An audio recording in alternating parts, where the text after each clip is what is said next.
Welcome, my little couch potatoes, to the comfiest courtroom on the internet. I'm your host, Llama, and it's time for dramatic testimony, overruled objections, and absolutely unqualified opinions. So grab your snuggiest blanket, some delicious snacks, and get ready to watch court with your internet besties. This is Couch Court with Llama. Hello, my little couch potatoes. Hello. Sorry, I had to push back the stream a little bit. As I said yesterday, I wanted to make sure that while we're covering the Crystal Rogers case, along with many others, that I wanted to do the most best and thorough job I possibly can. And I found a whole bunch of information last night and putting together visuals for today. So I just wanted to push it back so I can tell the best story here. So I appreciate you all for being patient with me today. Now, today is not going to be as long as yesterday, right? We don't have a bunch of interrogations to watch or, press conferences or things like that. So it's not going to be another 6-hour stream. So I was like, okay, we can go a little bit later today. But before I get started, because I do have some slight updates about Brooks Houck's and Joseph Lawson's trial that started getting underway yesterday. But before I do, I want to say hi to some of our chatters who have been patiently waiting. You guys are so sweet. Hello, Wendy Swain. I hope you're doing well this afternoon. Sorry. Oh, I'm so used to being on in the mornings. That's going to take some getting used to. Savage Cashew, hello there, who was trying to do a sing-along time in the chat. I love that. I love that you guys try to entertain yourselves. Appreciate that. Good afternoon, Lady in Gray. Hope you're doing great. And Sammy Sunshine. Hi, babes. Hi. 80s Music Man. Hey, hope you're doing great. I love to see 80s has his own YouTube channel where he streams playing games. I think it's 80s Music Man is the name of your channel. I'm pretty sure. I subscribe to it. If you guys enjoy that sort of stuff, I recommend going over to 80s Music Man's YouTube channel and hitting the subscribe button and check him out. Wow, he plays all different sorts of games. I would tell you, but I don't know the names of them, but it's usually a fun time. There's a lovely Amos. Hello, babe. I hope you're doing well. Hope you're doing great. All right, you guys. So some quick updates. So yesterday started the trial of Brooks Houck and Joseph Lawson, who Brooks is charged with murder and conspiracy to commit murder, and Joseph Lawson, they're in a trial together, has been charged with conspiracy to commit murder and tampering with evidence. So yesterday was jury selection. They did and was able to seat a jury in one day, which is quite impressive considering how big of a deal this case is in all of Kentucky. Now, I am going to be waiting until the trial is completely over to fill you guys in on what happened as much as I can put in and find out, because there are no cameras allowed, no audio. Media is not allowed to have any electronic devices. They have to do all their notes by hand. Bless them. And I won't be covering what happens in this trial until after the July 4th weekend. That week sometime is when we'll be covering everything that's happened in this trial. But one of my other favorite YouTube lawyers, Lawyer Lee, L-E-E, she is amazing and fantastic. She went and covered the Richard Allen trial in Indiana last fall, where they had the same thing. No audio, no video, no electronics, same thing. And she gave amazing detailed coverage of what happened in the courtroom every day. Well, guess what? She decided she thinks the story needs to be told too. And she drove all the way to Kentucky and is going to be there every single day for this case, giving updates to everyone each night, I'm pretty sure she said. So if you want them early, please go check out Lawyer Lee and subscribe to her channel. Again, she was fantastic with her work with Richard Allen, and I know she's going to do just as good a job with this trial as well. Or you can wait for me to cover it all after we get done with this whole big story. That's going to take quite a few days to tell. For those of you that were with us yesterday, we started with just the first 6 months after Crystal Rogers disappeared. We watched the interrogation of Brooks Houck, who was her boyfriend at the time and father of her youngest child. His interrogation was something. He was not believable in the slightest. Didn't even seem to care. Then we watched the interrogation of his brother, Nick Houck, who was a Bardstown police officer. And Nick had failed an FBI polygraph test. And then we watched that FBI examiner try to get more information on Nick. It didn't really work. Nick doesn't want to say anything about anything. Oh, I'm sorry. He just doesn't remember literally anything at all. No matter what you ask him, he just doesn't remember anything. Nothing. And then we watched the press conference after Nick got fired because he interfered with the investigation by calling his brother when he was being interrogated. So it was a big day. As I told everyone yesterday, it is yesterday literally the tippy top of this Bardstown iceberg. Now today, we're going to be covering years 2016 and 2017. I'm just going to let y'all know now, I'm probably going to cry a lot. Okay. I am not a professional. I don't know how to deliver some of this news with a straight face. Many of the things I wrote and researched had me in tears when I wasn't even saying it out loud. And I don't know. I feel like saying it out loud is going to be so much worse. I'm a human. I'm an empathetic human. And so I'm just going to warn you now, I'm going to have a difficult time because what happens next is truly horrific and a tragedy.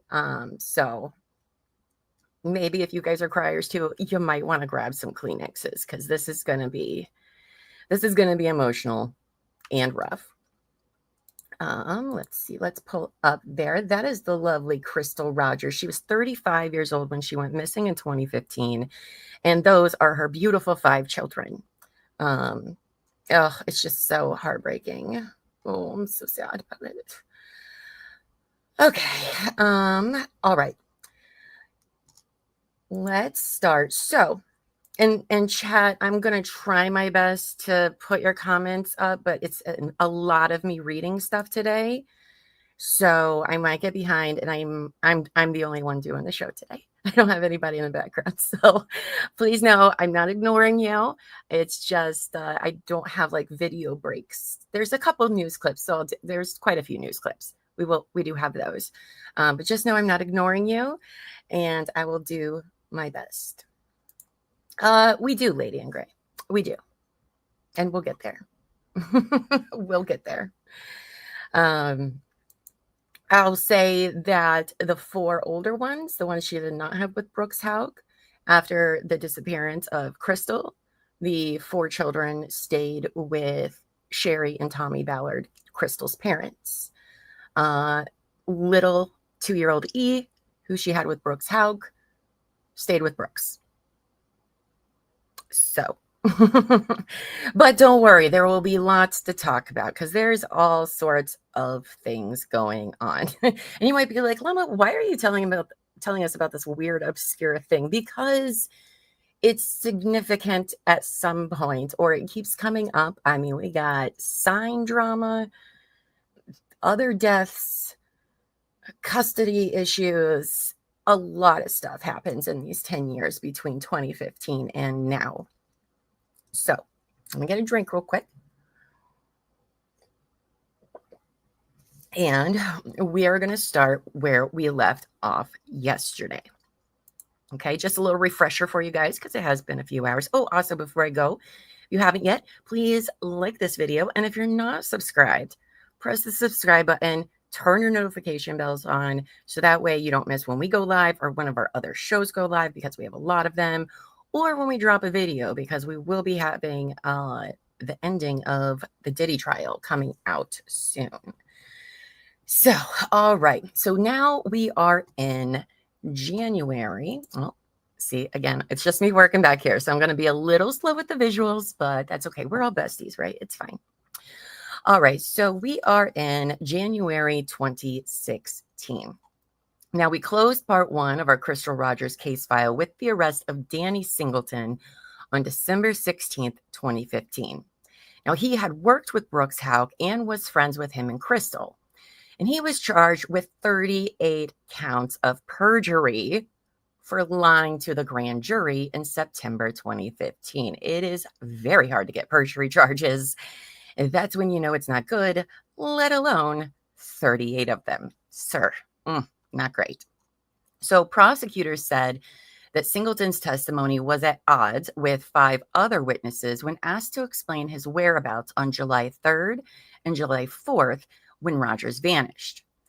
In a motion to dismiss that would be filed a few months later in May, but I decided to just go ahead and throw it in here now, the Commonwealth wrote the following, quote, "The evidence is expected to show, and the sheriff has proclaimed, that her boyfriend, Brooks Houck, is the prime suspect. The evidence will show the defendant to be the only full-time employee of Houck, was with Houck Friday, July 3rd, 2015, and early Saturday morning, July 4th, 2015, the time she went missing, and lives in a residence owned by Houck. Additionally, the evidence will show Crystal's car arrived at the Bluegrass Parkway during this time period and that Houck would probably need help if he disposed of a body." Now, based on the above, the defendant was subpoenaed to testify before the Nelson grand jury and requested to explain his whereabouts concerning the time in question. The defendant testified that he was in Louisville during the evening of July 3rd in the company of another, went to a bar or nightclub, then returned home and stayed there that night and early in the morning. Subsequently, the defendant admitted his sworn testimony was false. Not great when you're like, yeah, I kind of lied to you guys. And other witnesses testified that he was home that evening and early morning. So on January 7th, Danny Singleton appeared in court. That's that guy right there, where a not guilty plea was entered on his behalf. Now, Crystal Rogers' family said they're glad that Singleton is in jail and hoped he provides information that leads to answers in her disappearance. Singleton was given a public defender who may not be his actual attorney in the long run, as she said she may have a conflict of interest. Now, Rogers' parents believe that Singleton, yep, that guy, has information in the case. They also say that Crystal knew Singleton and would sometimes give him rides home from work. "If anybody knows something, it would be him," Tommy Ballard said. "He's worked for him for a long time. I feel like that's the only person he, Brooks, would trust." "I hope he stays in jail," said Sherry Ballard. "I hope if he knows anything, he will come forward and tell us that he does." Now, the public defender asked that Singleton's bond of $200,000, that's a lot, be lowered, but the Commonwealth objected, saying he is a flight risk. I mean, why not? All right, so then we're still in January 21st, 2016. So police have charged 2 men in connection to the case of Crystal Rogers. Vincent Nethery and Donald Howard are both charged with falsely reporting an incident. Police say that on December 29th, 2015, Donald Howard, who's on the left, Donald Howard's on the right, and Vincent Nethery on the left, told investigators they knew Danny Singleton killed Crystal Rogers. But after further questioning, officers found out the men were lying. Turns out, everybody's a freaking liar around here. Now, there's not much on what happened to these 2 guys after this, but I was able to find out that Vincent Nethery on the left died on September 5th, 2019. And as for Donald Howard on the right, a few months earlier, on November 11th, 2015, police were dispatched to a disturbance call where Donald Howard had reportedly cut the arm of a 16-year-old boy during an altercation. He's such a guy. The boy required stitches and Howard fled the scene. An investigation of that incident led police to Howard at a home where, according to police, he had beaten a woman at the residence and would not let her leave. The woman was taken to the hospital and treated for bite marks on her face, arm, and body, along with numerous injuries to her facial area. To a surprise by no one, officers found suspected methamphetamine among Howard's belongings. He had been booked into the Nelson County Jail on multiple charges, including assault, unlawful imprisonment, and possession of a controlled substance. Now, today, in 2025, he's currently in prison for drugs and burglary, but will be getting out next year.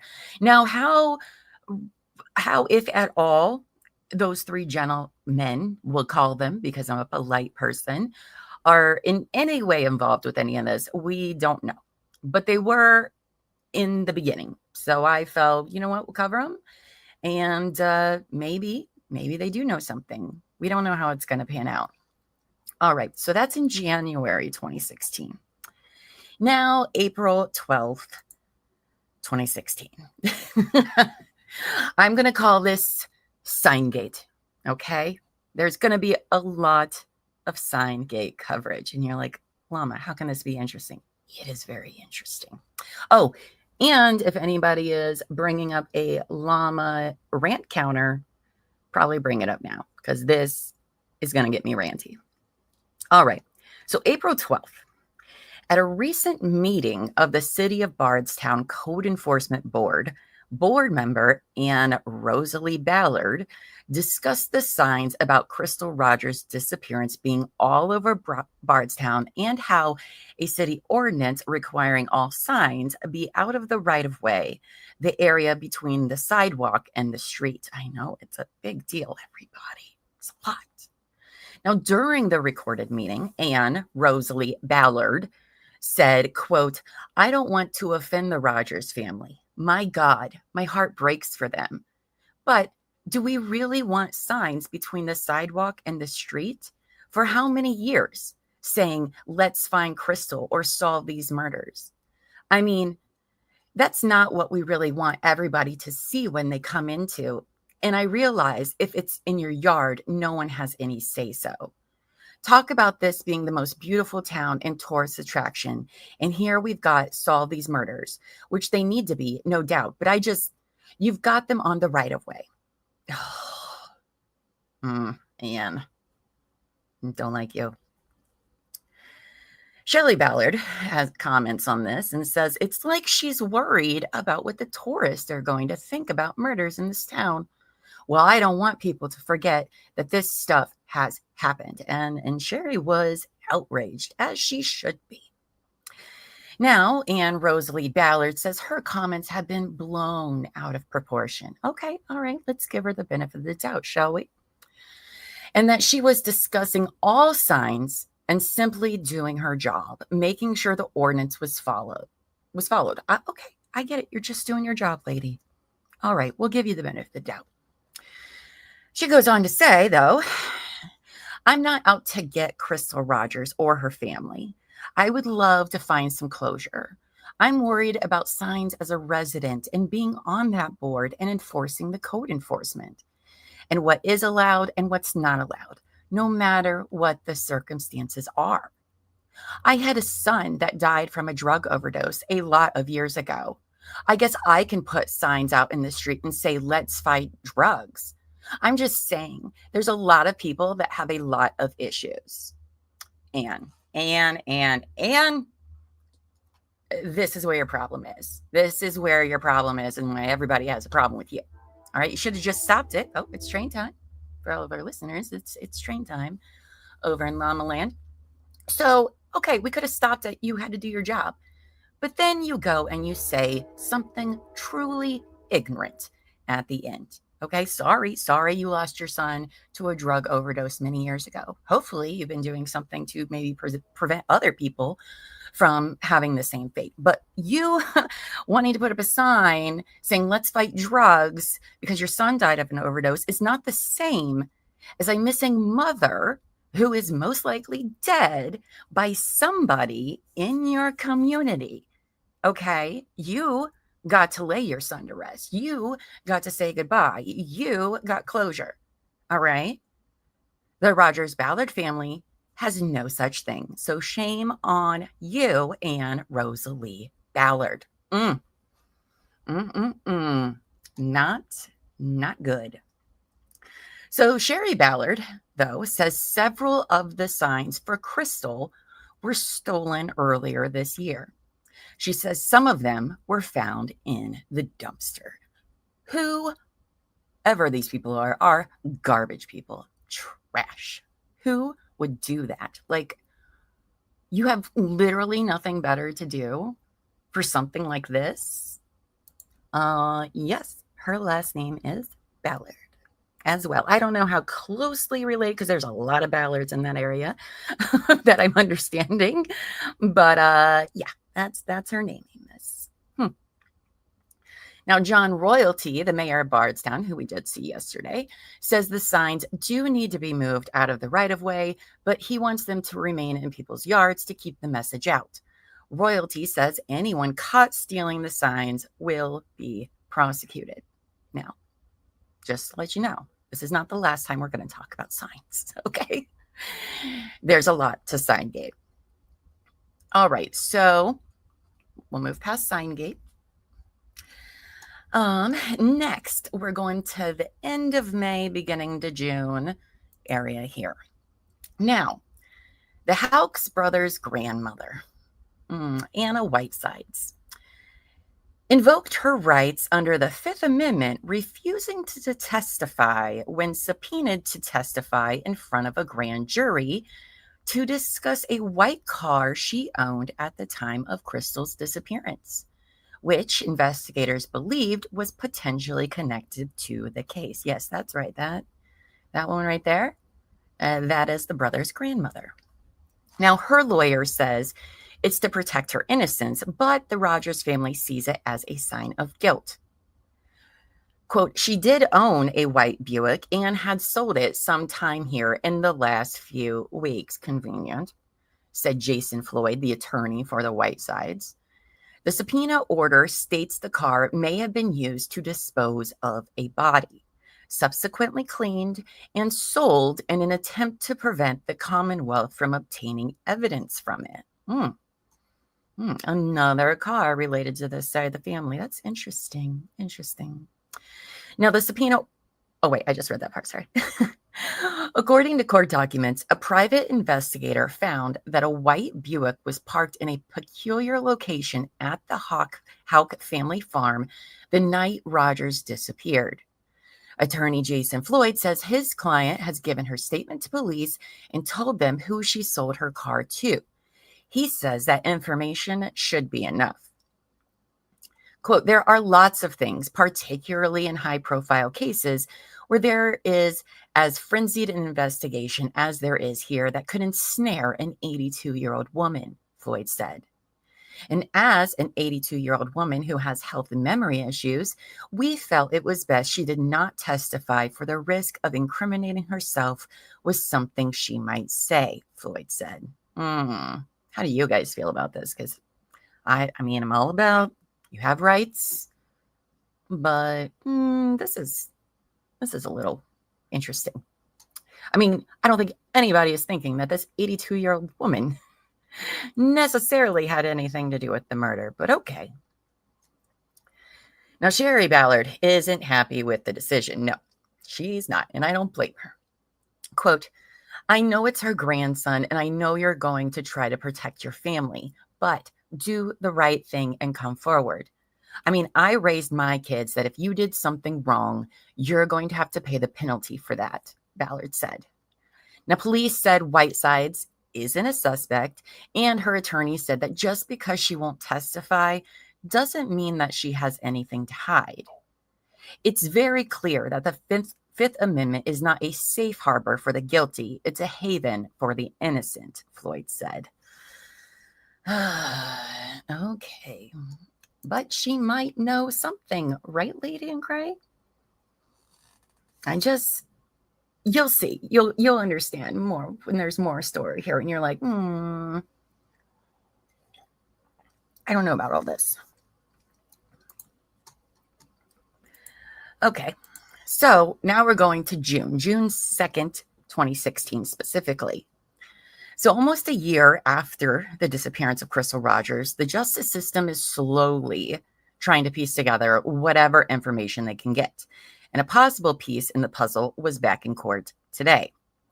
It all started with a statement that two men, Vincent Nethery and Donald Howard, implicated that Danny Singleton was connected to the murder of Crystal Rogers. Now, Danny Singleton, who was in court for 38 counts of perjury during the testimony in front of a grand jury, asked for a dismissal from the case and a lower bond. The Nelson County Circuit Judge said he would take those requests into consideration, seeing that Singleton has been in jail for the past 6 months. However, Tommy and Sherry Ballard, Crystal's parents, think otherwise.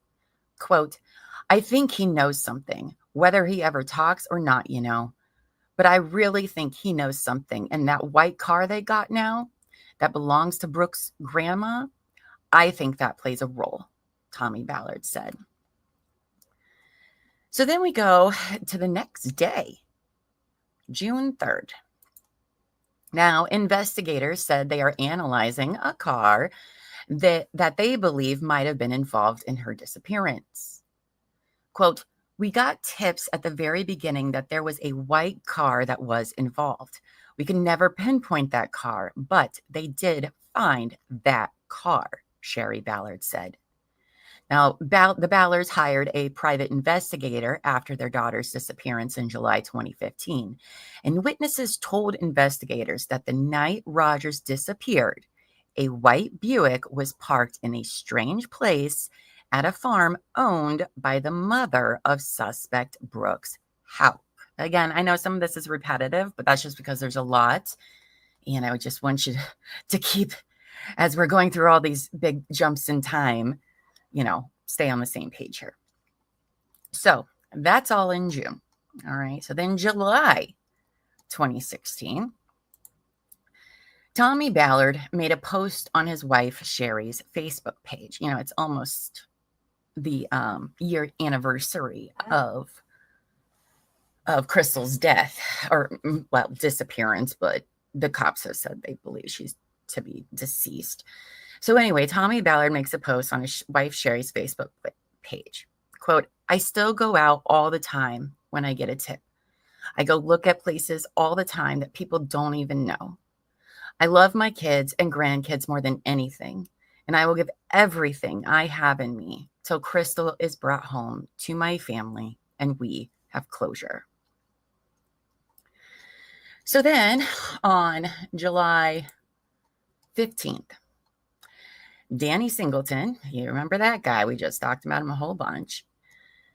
The longtime friend and employee of Brooks Houck, well, he took a guilty plea to 38 lesser charges of false swearing.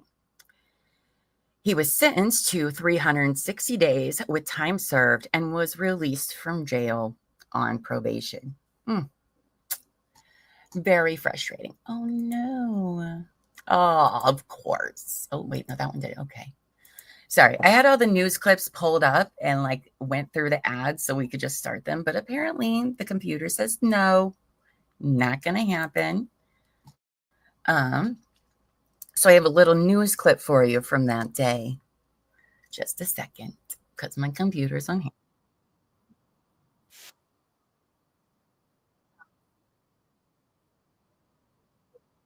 He just kind of went from I wonder if he does know something, but they couldn't ever use it because he's been labeled a liar. That's what happens when you're labeled a liar. Then you can never share anything because nobody knows if they can believe you. Hold on, let me turn on my booster so y'all can hear it. All right. So here is just a quick little Bardstown mom Crystal Rogers continue to search for answers in her disappearance. Well, tonight they are saying they are getting another setback. One man, the only man who's been charged now in their daughter's case, is being released from jail. 11/11's Anna Rivera spoke with Crystal Rogers' family and reports now from Bardstown.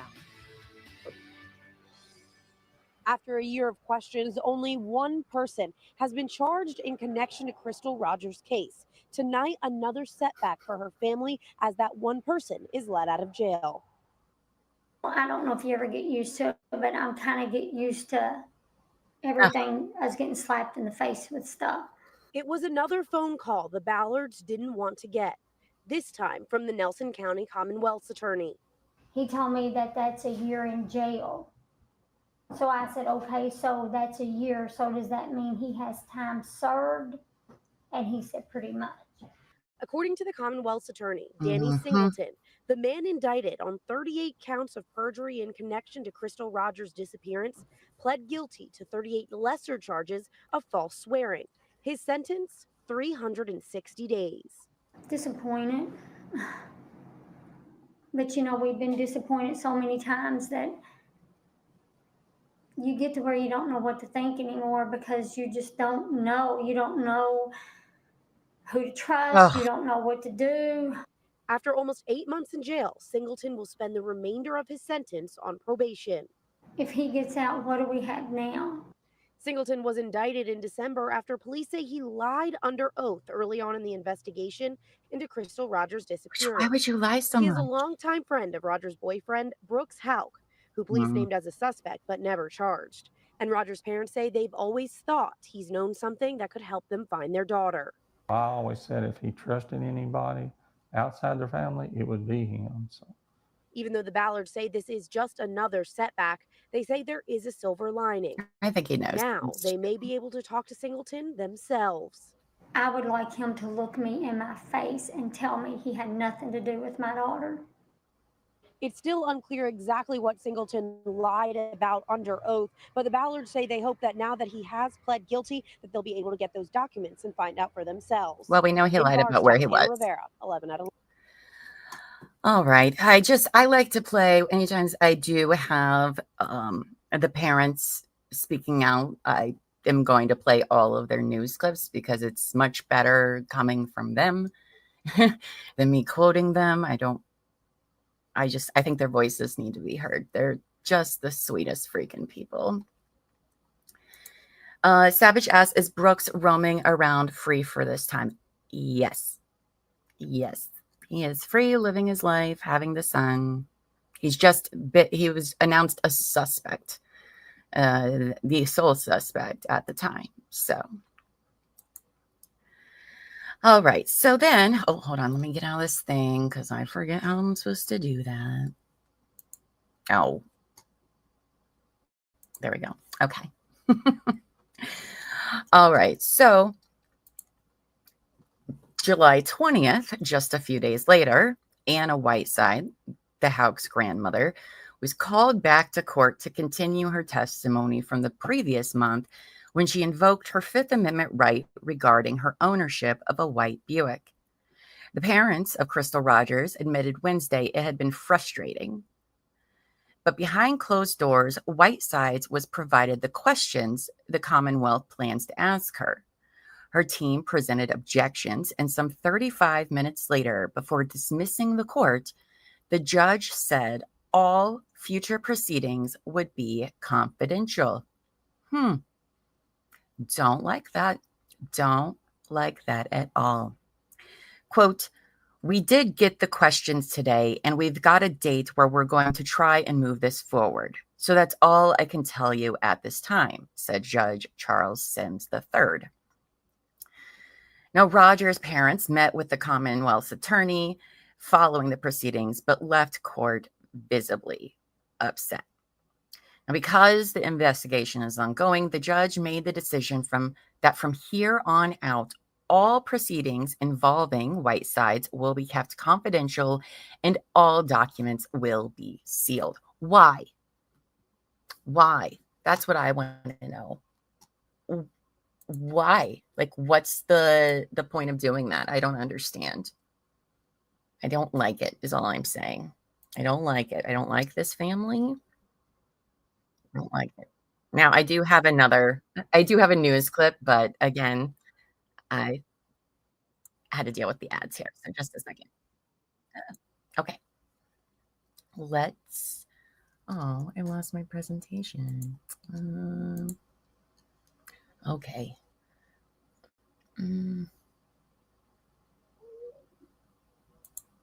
Okay.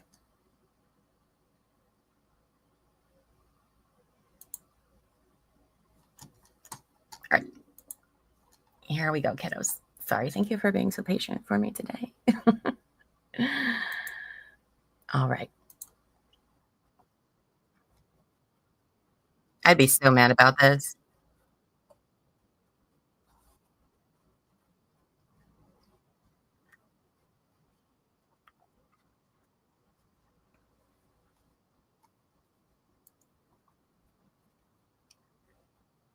Oh my gosh, you guys. I didn't even put it on the screen for you. I'm so sorry. Hold on. Let me go back a little bit. There we go. Nope. Get it together, Llama. Okay.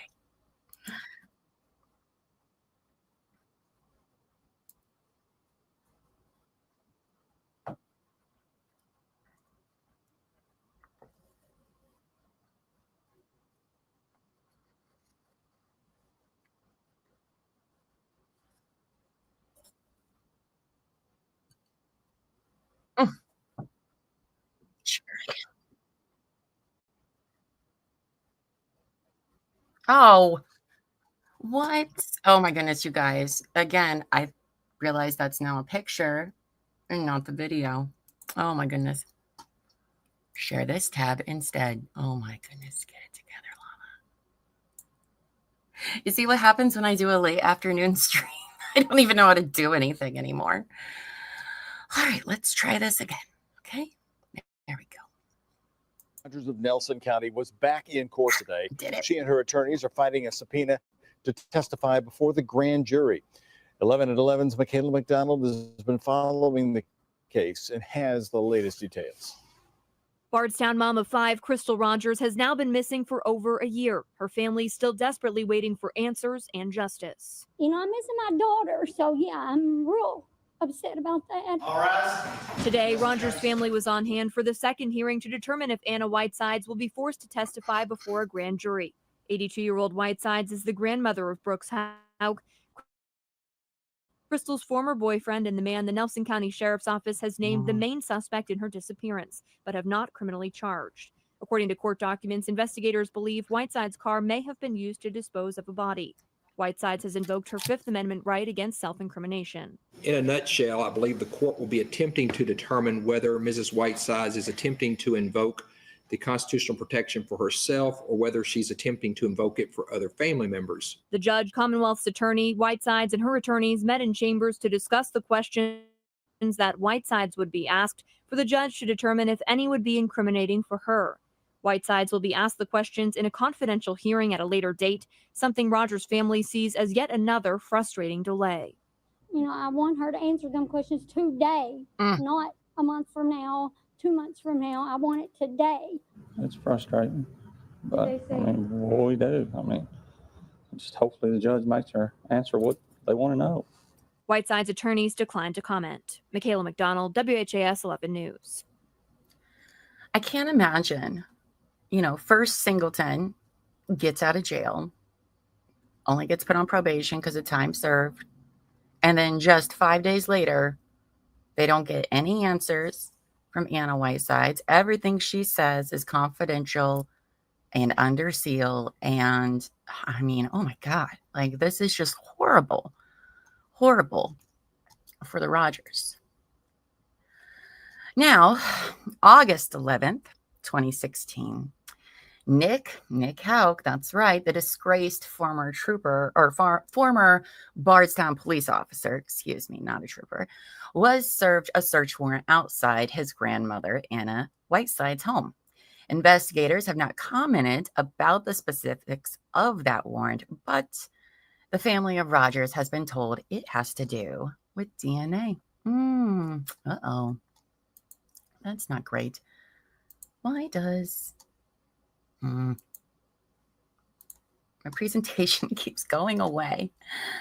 All right. So we have a short little news clip again of this. Also, I think the news clips just kind of like give you a better like vibe and view of the area. So I don't want to do this, Grandma, but Golden Girl privileges are now revoked. Yeah, I mean, come on. All right, let's see what this news clip has to say. I feel better than I did. I'm just praying that this is a step closer to answers for us. Answers that have eluded Sherry and Tommy Ballard for 13 long months. Their daughter, Crystal Rogers, has not been seen alive since July 3rd, 2015. But on Thursday afternoon, they got what they believe could be a break in the case. Detective John Snow, who has been the lead investigator since day one, came to this house at the corner of Pulliam and East Forest Avenue to personally serve a search warrant to Nick Houck. Houck, a former Bardstown police officer, was dismissed from the department in October for interfering with the investigation.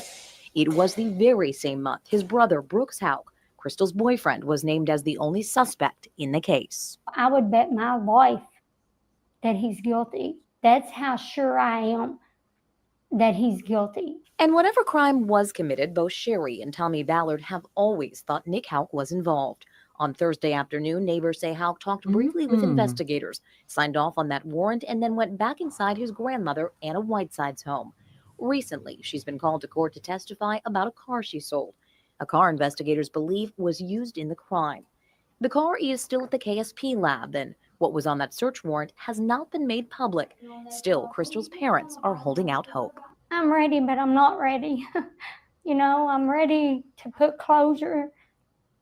So maybe we can just deal with everything. I'm like her. I hate when that day comes, but I want to find out what they did to my daughter. Earlier today, Rick, Nelson County Sheriff Ed Mattingly, said he would not be going into the specifics of that search warrant. But Tommy Ballard, you just saw him, Crystal Rogers' father, has been told it's DNA found in the car his grandmother sold several months ago. And as you just heard, that's the very car investigators believe was used in the crime. I'm Lauren Adams, WLKY News. The number one food for regular BMs, huh? Okay. Just ignore that commercial. Sorry about that. All right. So, where was I? Okay. So Nick Houck was served a search warrant outside his grandma's house on the 11th, August 11th. So then on August 18th, what do we think happens? The Nelson County Sheriff's Office executed multiple search warrants in relation to the disappearance of Crystal Rogers. That's right. Investigators started their day at the home of Anna Whiteside's, that's her house there, the Houck brothers' grandmother. Investigators brought out several brown bags concealing their contents, and after more than 2 hours there, investigators went back to a judge to get another warrant to search the home of Houck's brother, Nick. That's right, you guys. 3 search warrants in a week. Interesting, right? Quote, I just couldn't stay away. I felt like I had to. I'm nervous. I'm just nervous, and I wanted to see what was going on. They can't tell us what's going on with a lot of stuff. So I'm just like, I want to come up here and see for myself, Sherry Ballard said. Now, investigators won't say much about the search warrant, but according to Whiteside's attorney, Jason Floyd, the home and garage were being searched for, quote, any vacuum cleaners or other cleaning items capable of being used in a car, and for any documents relating to the trade-in of her white Buick for her vehicle. The state believes a car Whiteside sold several months ago could have been used in the crime, such as for transporting Rogers' body. Now, we're going to take a little diversion and add a new character to this list. Okay. All right. So on August 23rd, Brooks has a new girlfriend. Her name is Crystal Maupin. Yep, that's right. Spelled the same. That's right. Went from one Crystal who disappeared to now his new girlfriend, Crystal Maupin. And they've been dating for a few months, and she had been going through a divorce since 2014 and was sharing custody of her child with her ex-husband, Mark Maupin. Now, the two had come to an agreed order, which was entered on August 23rd, 2016, and it stated that the minor child shall have no contact with respondent Crystal Maupin's significant other, Brooks Houck. Should respondent Crystal Maupin allow the minor child to have contact with Brooks Houck in violation of this order, Respondent Crystal Maupin should immediately relinquish all parenting time with the child, and the petitioner, Mark Maupin, shall be named the child's sole custodian. Now, the reason I'm sharing this with you is because this is not going to be the last time you're hearing about this or Crystal Maupin. Okay. So then on August 30th, there's another search warrant. So this is 4 so far for the month of August. The Nelson County Sheriff's Office executed a search warrant on the 300-acre farm belonging to Houck's mother, Rosemary Houck. Agents with the FBI and Louisville Metro Police aided the search and brought at least 14 cadaver dogs to the scene. Quote, "We are searching the farm of Rosemary Houck, who is the mother of the suspect, Brooks Houck, and we're searching the farm adjacent to it, right next door to it," Detective John Snow said. Now, Snow said this is the 3rd time they have searched the farm. This time, investigators with the Nelson County Sheriff's Office, Jefferson County Sheriff's Office, the FBI, and the Louisville Metro Police dive team were involved in the search. Quote, "We want closure, and we've been waiting for this for a year. And like I said, I'm not giving up until I find my daughter," Tommy Ballard said. Oh, boy. So in the month of August, they've executed 4 search warrants. They've searched these places multiple times. That's a lot of search warrants in a year. They've been taking stuff out, but what hasn't really been released to anyone? Oh, it together. Okay, I'm going to do my best because Amy knows what's coming next. Okay. All right, so November 19th, 2016. Okay, I can do this. 54-year-old Tommy Ballard, Crystal's father, who had just stepped out of his pickup truck, was fatally shot in the chest at 8 a.m. by an unknown gunman while hunting with his 11-year-old grandson on his son's property near the Bluegrass Parkway, not far from where Roger's car was mysteriously abandoned with a flat tire 1 year before. Yeah, guys, it gets dark. According to Sherry Ballard, in the weeks before his death, Tommy told her he believed he was being followed and is convinced the death of her husband is related to Crystal's disappearance. The Nelson County coroner said that Ballard was shot once in the chest and the bullet exited his back. Angie Bishop, a family friend, planned on meeting with Tommy that day to discuss his plans for a large-scale search for Rogers. Finding his daughter was on his mind 24/7, Bishop said. There was not one single day he wasn't doing something. He never stopped. He would have spent his last dime, his last breath to find his daughter and to bring her home. There are tons and tons of nervous people around this town right now, said a family friend who was so shaken she asked to remain anonymous. We don't know if there's a killer on the loose. Investigators asked that anyone who may have been on the Bluegrass Parkway between 6:30 and 7:30 a.m. that morning to contact them if they may have seen anything between the 21st and the 25th mile markers. Family friends said neither Ballard nor his grandson heard a gunshot. Rather, Ballard had yelled to the boy that he'd been struck and told him to call for help. Both were wearing brightly colored vests. Friends said it was Ballard's rule when hunting or when searchers traversed wooded areas seeking signs of his daughter. I do believe that Ballard was getting closer and closer to finding out the truth, a friend said. He hunted those woods as often as he could. You would have expected him to be there Saturday morning. Ballard never missed a moment to remind people about his daughter, wearing the customized shirt made in her honor.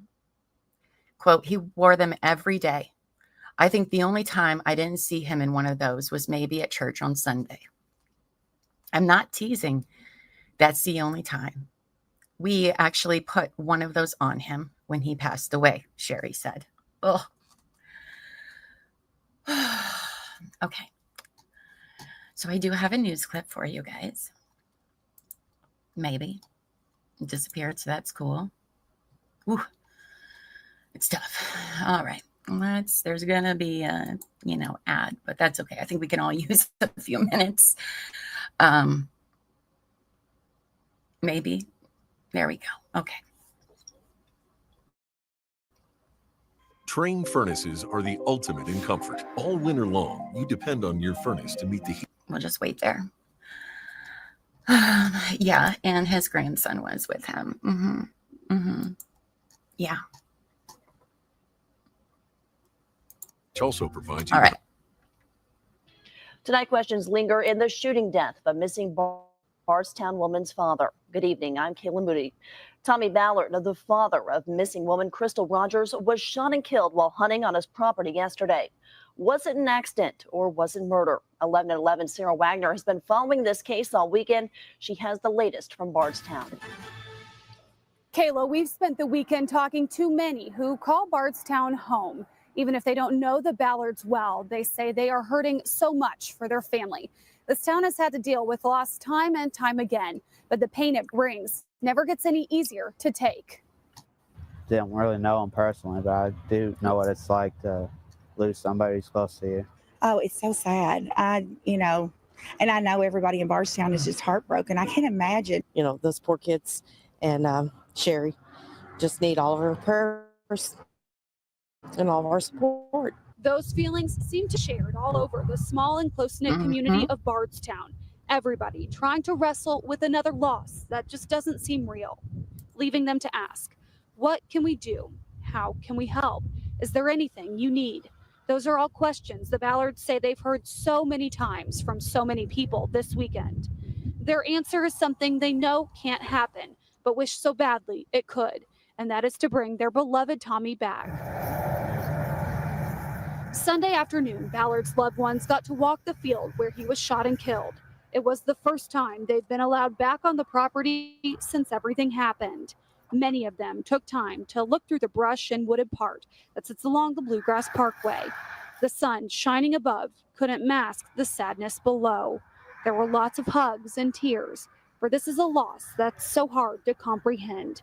It's another devastating blow for a family and town that knows tragedy all too well.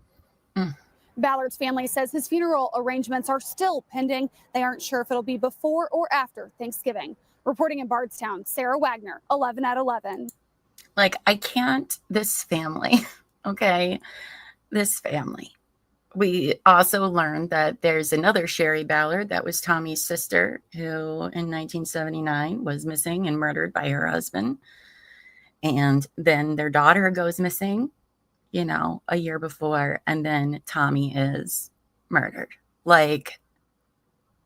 Unbelievable. Unbelievable, the tragedy that has fallen on this family. Oh, my screen's decided to go black for a second. Okay, we're fine. We're back. So Tommy was shot and killed on November 19th. On November 23rd was Tommy's viewing, which I'm just going to play these for you guys. Tonight, the father of missing Bardstown woman Crystal Rogers shot in the chest over the weekend while hunting. The turnout, a clear sign of support from the community, and now they're showing signs of that love all over town. A family friend ordered these signs saying, standing with the Ballards to show the family support in light of not only Tommy's tragic death, but also the disappearance of his daughter, Crystal Rogers.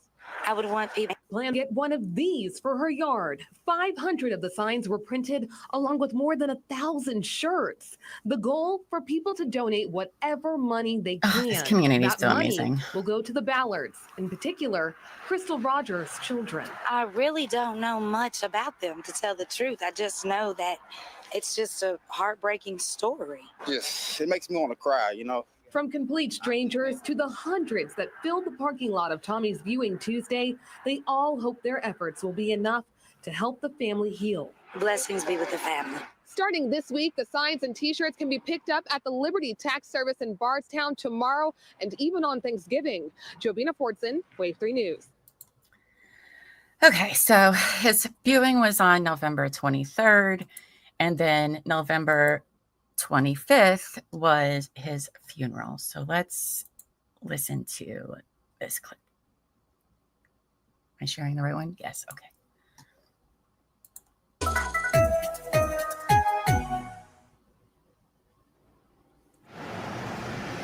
With blue lights flashing, police escorted the hearse carrying Tommy Ballard's body from the funeral home to St. Joseph Cathedral on Stephen Foster Avenue. The long motorcade, a show of respect by so many. Others lined the sidewalks with signs that read, "Standing with the Ballards." Among them, Rodney Lovingood. There's been a lot of unsolved murders here, and I think people are starting to get scared and look over their shoulders. It was last Saturday morning when Ballard lost his life in a field near Ed Brent Road and close to the Bluegrass Parkway. He was going hunting with his grandson when he was shot. Police don't believe it was self-inflicted or that the grandson was involved. Ballard will be remembered in part for tirelessly working to find his missing daughter, Crystal Rogers. His wife, Sherry, and other family members are left to cope with the loss. Even if you didn't know them, you would want to support them. Just a tremendous loss to this community. The whole family is just wonderful people. At the conclusion of the funeral, people joined hands and silently watched as the procession headed to Ballard's final resting place. Many wearing "We Will Continue Your Walk" shirts. His death has left a community shaken. I love living here. It's always been quiet. You can leave your door open at night, unlocked, but you can't do it now. And while an accidental shooting has not been ruled out, state police are still asking anyone who may have seen anything unusual along the Bluegrass Parkway last Saturday morning to contact them.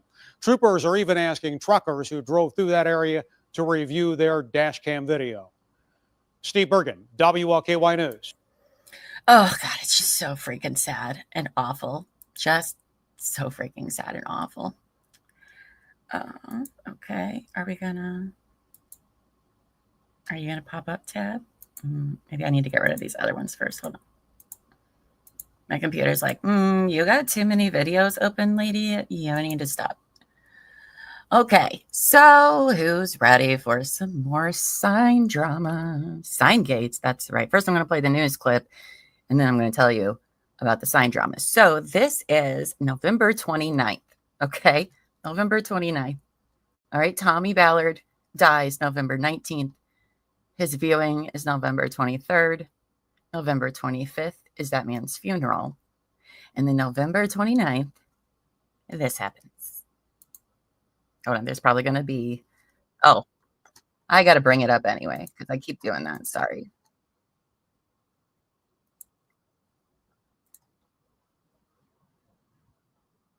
To perform year after year. It's hard to there we go. stop a trend. Perfect timing. Look at that. Okay.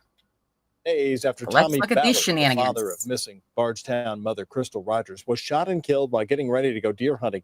His death investigation remains open tonight. While his family and the Bardstown community have many questions remaining about what happened to him, there are now questions about why some of the signs that were put up supporting the Ballard family have been removed. WHSM 11's Michaela McDonald has the story. Prayers for Crystal's safe return, standing with the Ballards. These are messages of support found around Bardstown for a family who's been through so much tragedy.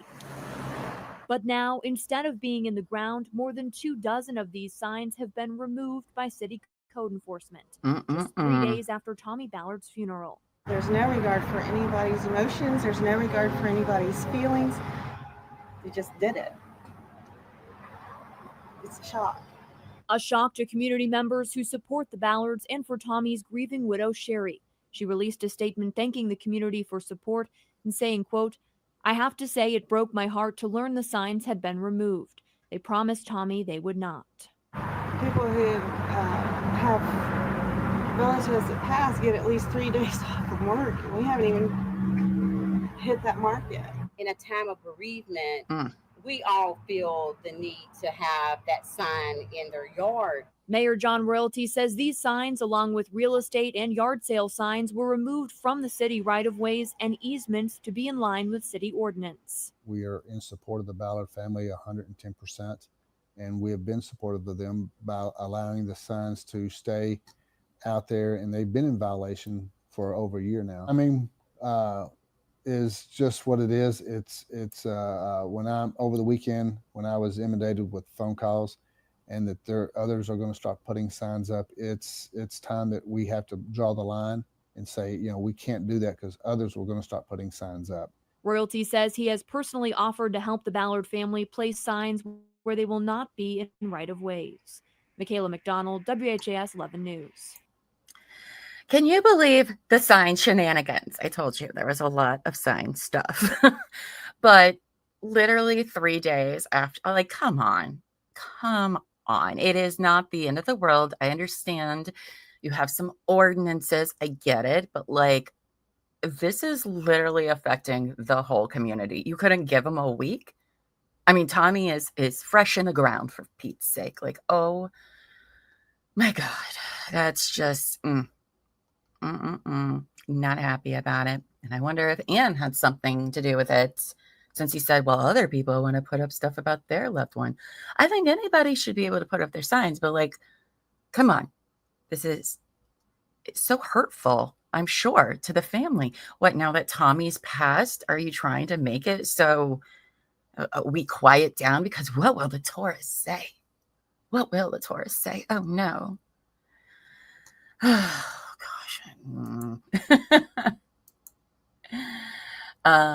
Let's see. Is that one going to pop up? No. Okay. So we're going to do this each time. Super cool. All right. So we're going to close out 2016 for when Sherry Ballard speaks out for the first time after her husband Tommy's death. We're going to get an ad. Sorry, guys.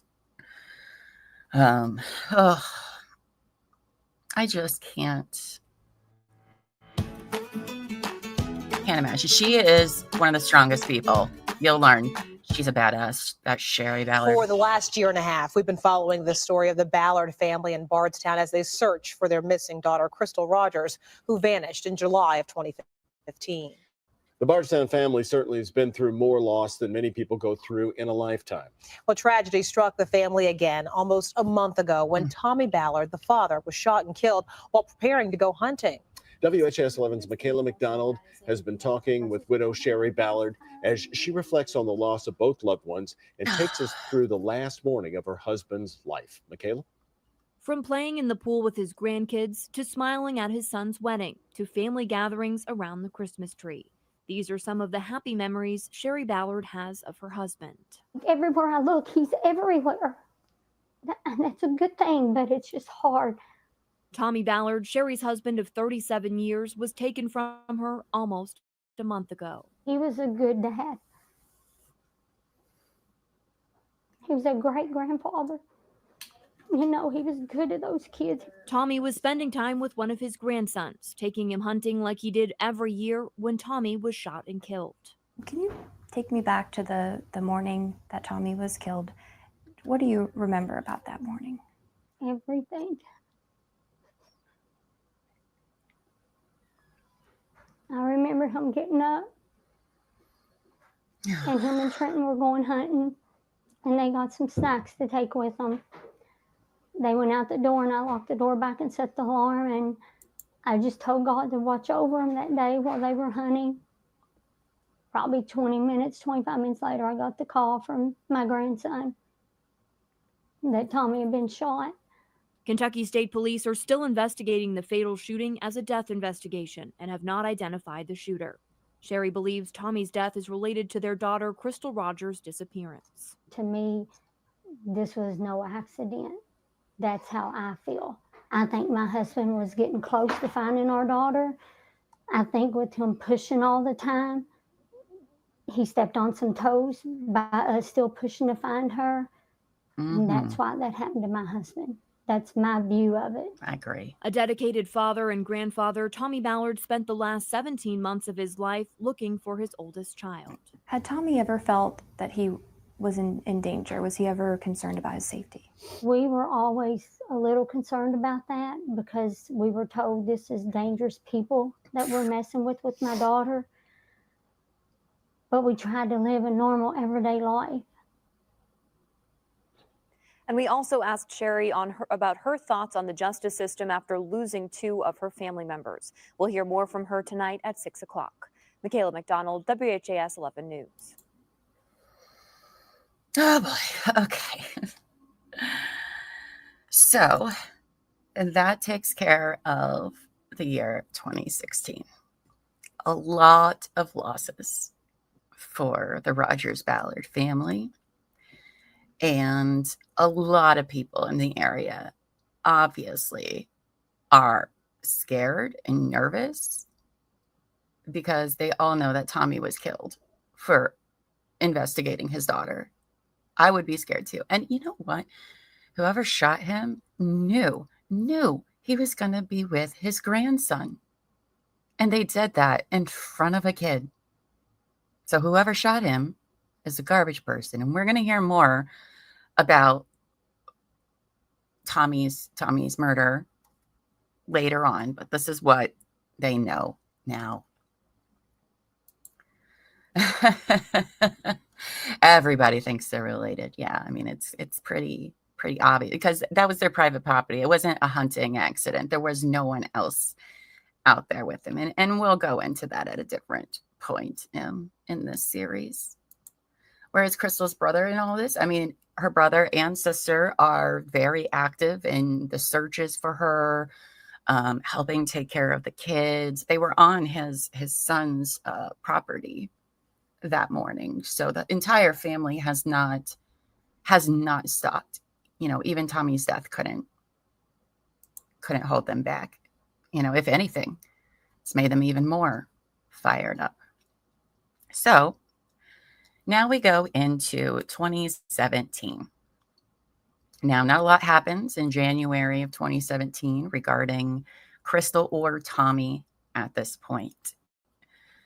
It's kind of a quiet month, which I think the family was probably thankful. Plus, it's cold. It's wintertime. There's not a lot that can be done anyway. So let's go to February 28th. Oh, who do we have to talk about now? Oh, her again. Crystal Maupin. Yeah. So February 28th, Crystal, who's dating Brooks Houck and now living with him, has requested that the previous agreement with regards to her child having no contact with Brooks be set aside because she's living with him because she lost her job because everybody called her boss and was like, hey, we don't want her working for you. So she lost her job and she moved in with Brooks. Now, Mark, the father, obviously objected to this. So she's starting new proceedings, which we will get back to shortly. Now, in March, 5 months after the death of her husband, Tommy, Sherry Ballard does an interview. Quote, he lived every breathing moment trying to find our daughter.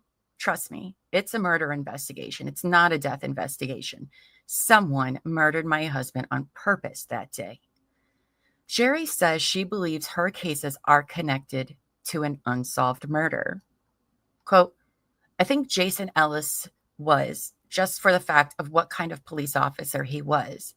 I think deep down my daughter overheard something maybe she shouldn't have. I think she found out something she shouldn't have, and I think that's what happened to her. I think my husband was never going to give up for my daughter, and he was going to push, and I think people knew that. I definitely think it was all connected.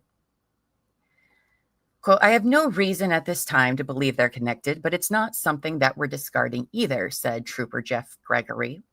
We're looking at all angles and trying to figure out how everything fits. If it does fit, it's not something we're not looking at every day.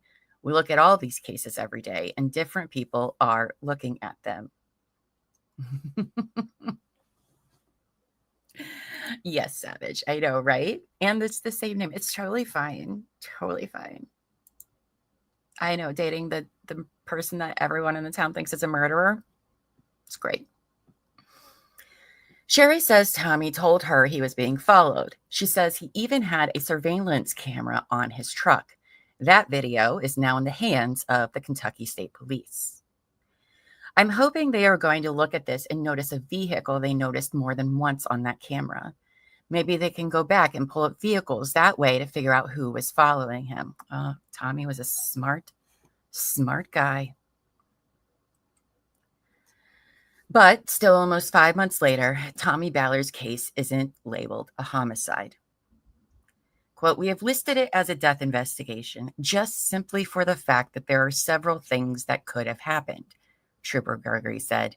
We are not ruling out it still wasn't a hunting accident because the evidence we have right now doesn't point to the fact that it's automatically a homicide. KSP says whether it's a murder or a mistake, the investigation is handled the same way. Oh, somebody call Massachusetts State Police. That's all I'm saying. Quote, I think with him out of the way, whoever murdered our daughter thought there was a less chance of them being caught without him pushing so much, Sherry said. Even though she's concerned for her safety, Sherry is continuing her husband's work, recently leading a search for Crystal that Tommy had planned before he died. She'll bring in cadaver dogs for another search this month. They think maybe they did that to my husband. I'm not going to push. I will never stop looking for my daughter or finding justice for my husband or my daughter. I just know I have people that depend on me. I have a whole town that depends on me for answers. But I have no choice but to get up and be strong. Oh, Sherry Ballard. Oh, you're just so amazing. Hold on. Why is my... Oh, okay, because I don't actually... Oh, that's out of order. That's why. That's okay. I'll just do this. All right. So let's go to May 10th, 2017. 2 retired Kentucky state troopers have been hired to investigate the ambush and murder of Bardstown police officer Jason Ellis, as well as 4 other cases from the area that involved either murder, a suspicious death, or a presumed death. A community has been rocked by these cases, said Lieutenant Michael Webb, a state police spokesman. Besides the 4-year-old Ellis case, state police hired the investigators to look into the slaying of teacher Kathy Netherland and her teenage daughter Samantha in 2014, the disappearance of Crystal Rogers, and the death of her father, Tommy Ballard, last year. Webb declined to identify the former troopers who began working for the state police on a contractual full-time basis. He said both were kind of handpicked after State Police Commissioner Rick Sanders had the idea of dedicating 2 more investigators to the Bardstown cases. These are guys that have extensive and seasoned investigative experience, said Webb. Police haven't ruled out the possibility that the cases might be connected. That's right. That's 5 deaths, but 4 unsolved cases. And don't worry, we will be talking about those, as a matter of fact. But before I get into the story of Jason Ellis, because we are going to tell his story today, the Kathy and her daughter Samantha, the Netherlands, will tell their story tomorrow. But before I get into the story of Jason Ellis, because it's going to be tough, let's catch up with Crystal Maupin to see what's going on with her, shall we? You know, yes, Lady and Grace, so weird there are so many unsolved murders there. The town only has 12,000 residents. Yeah. And not just any kinds of murders. Like, what is happening in Bardstown? All right, so May 25th, 2017. Crystal Maupin was back in family court again, trying to establish a new time-sharing schedule for her son since she was now living with Brooks Houck. She did get a few hours each week and every other weekend and was ordered to pay child support. Oof. I'm not going to read the whole agreement, but the reason I bring this up is because it will come back up several years from now. The judge is Charles Sims III, who will also come up again. In the new custody order, though, he had to say this, which I was like, wow, yikes. He says, the court finds that it is in the child's best interest for his father to remain as his primary residential caretaker. As grounds, Mark appears to be much more stable with his housing and his employment. In contrast, Crystal is simply one fight away from being homeless and destitute. Finally, this court is simply astonished that Crystal would want a relationship with a man who is the prime suspect in the disappearance and presumed death of his previous girlfriend.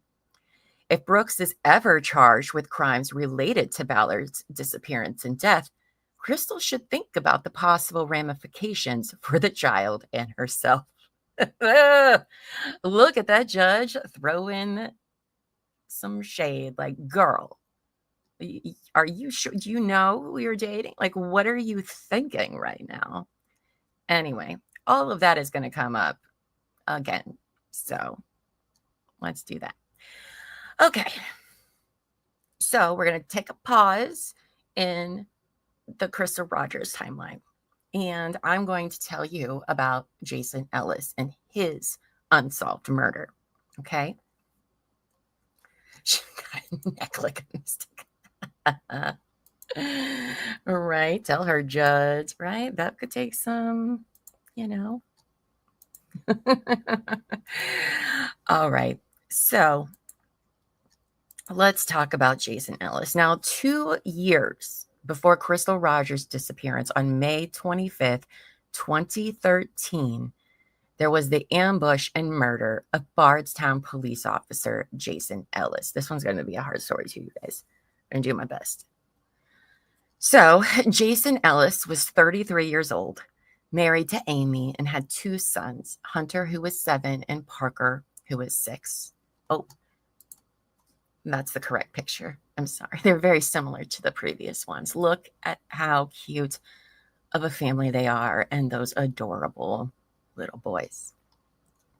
So Ellis grew up in Batavia, Ohio, and went to Glen Estes High School in Withamsville, Ohio, where he was a star baseball player before moving on to set school records at the University of the Cumberlands in Williamsburg, Kentucky. According to Ellis's biography on the university's website, he set several school baseball records, including having the all-time best career batting average, being the all-time career hit leader, all-time career doubles leader, all-time home run leader, and all-time RBI leader. This guy was a powerhouse in baseball. It was at the university that he met his wife, Amy. And on Valentine's Day, 2001, he spotted a pretty redhead from Bardstown at a friend's party. He got her number from a friend and started calling. Quote, "It was truly love at first sight," said Amy. "He was my best friend." After leaving the university, Ellis signed with the Cincinnati Red minor league team, and he played in Sarasota, Florida, and Billings, Montana from 2002 to 2005. During his time as a baseball player, the two had married and knew they wanted to start a family. Amy said it was evident Jason wanted to put his family first. Quote, "I was pregnant and we were having trouble. We have a special needs child and he knew it was time to come home and he needed to be there. And I worried he would regret that one day. But he said he had lots of dreams, and one was to be a police officer, to be my husband and a father." Now, Ellis joined the Bardstown Police Department in 2005, where he served as the only canine officer. He was also awarded the Governor's Award for Impaired Driving Enforcement in 2017 and 2008, and Ellis was also honored as Officer of the Year in 2008. Look at that. Pretty good cop, pretty good guy, a great family guy. Just so sweet. Hello, Jujubee. Hello and welcome. So on May 25th, 2013, a little after 2 a.m., Jason Ellis was on his way home from a long shift and stopped to clear some broken tree branches on exit ramp 34 on the Bluegrass Parkway. It's weird how everything happens on the Bluegrass Parkway. Not long before, he had made his final call to dispatch to go off duty. The next call dispatch received was a call that came through from his police radio. Hello, Officer down, Bloomfield Road, the caller told authorities. Ma'am, can you advise the status of the officer? Is he conscious? The dispatcher asked. I believe he's dead, the female caller says. As police officers are racing to get to the location, the caller asked dispatch once again, oh my God, are they coming? Are they coming? Soon after, there's another voice on the radio. Another passerby calls dispatch from Ellis's radio. The police car is sitting in the middle of the road with the lights on, and we didn't know what it was. It's a tree across the road. I don't know what it was, and I just got out and I went out there and looked at him. I believe somebody's hit him, the man says. Okay, can you tell if he's breathing? The dispatcher asked. No, sir, he's not breathing. The body temperature is cold, he replies. Jason had been shot multiple times with a 12-gauge shotgun, and the shooter was up on top of the hill shooting down on him. There were casings from the shotgun that were found at the scene, and Officer Ellis's weapon was still in his holster. 2 vehicles had stopped behind him, and I think basically after they sat there a few minutes and saw no action, curiosity got them. They got out to see what was going on, and that's when they found Officer Ellis on the side of the road, said Police Chief McCubbin. He, Ellis, received no call to that area and did not call out to our dispatch center that he was out on a violator, a subject, or anything. Now, Jason Ellis, as I said, was the first officer in the history of Bardstown Police Department to be shot and killed in the line of duty. Ellis was a 7-year veteran officer and a huge asset to the force, as he was their only canine officer. Look at that dog. The dog's name is Figo. His car did not have operation video equipment, which could have revealed who killed Ellis. Amy Ellis spoke out about her husband and the agony of sharing the news of his death with her 2 sons, who idolized their father. Quote, he always made me feel like he was Superman. Then nothing would ever happen to him. He wanted to make sure everybody was having a good time around him. He was a dedicated family man. He loved our boys. He loved me. I've laid on the bathroom floor. I did not want to live another second without him. I don't have the strength to pray right now, but I know that many others are praying for me and our family. Now I know I have to be strong for our kids. On May 30th, it was a deeply emotional funeral for Officer Jason Ellis. Hundreds of police officers from Kentucky, Ohio, and Indiana, California, Pennsylvania, and Florida, emergency workers, and other attended services for Ellis. Many of the out-of-town police officers paying their respects to Ellis have their canine dogs with them. Oh, God, this is so hard. At this morning service, Chief McCubbin and Ellis said Ellis was a fun-loving jokester who dressed as an elf at a town Christmas party. And he was proud of his work taking drugs off the street with Figo. He called Ellis and Figo true partners. Ellis's flag-draped coffin was pulled on a caisson by one white horse. It was accompanied by 5 officers on horseback and 1 officer leading a riderless horse. A bagpipe and a drummer played. As the funeral procession headed to the cemetery 18 miles away, young and old stood on the roadside in this town of 12,000 people and watched. Every 20 feet was dotted with an American flag, 2,973 in total. Factories, office buildings, and offices emptied as people lined the streets, many clutching American flags or holding their hands to their hearts. Others held signs thanking Ellis for his service. A giant American flag hung between 2 fire truck ladders in front of the police department, as well as a makeshift memorial featuring flags, candles, flowers, and baseballs sat in front of a police cruiser signed with messages. One message read, I love you, Mom. Outside the courthouse stood 3 judges in black robes. Oh, God, this is the worst part. His canine partner, Figo, gave a heart-wrenching goodbye to his fallen partner just before the casket was lowered into the ground. Figo put his loving paw on Ellis's casket as if giving his last goodbye. Oh, sorry. See, sometimes when you say things out loud, it's hard. Figo has been retired and given to Ellis's widow, Amy, and his 2 young sons. At the end of the burial service, 2 helicopters flew overhead and the bagpipe player played Amazing Grace. Whew.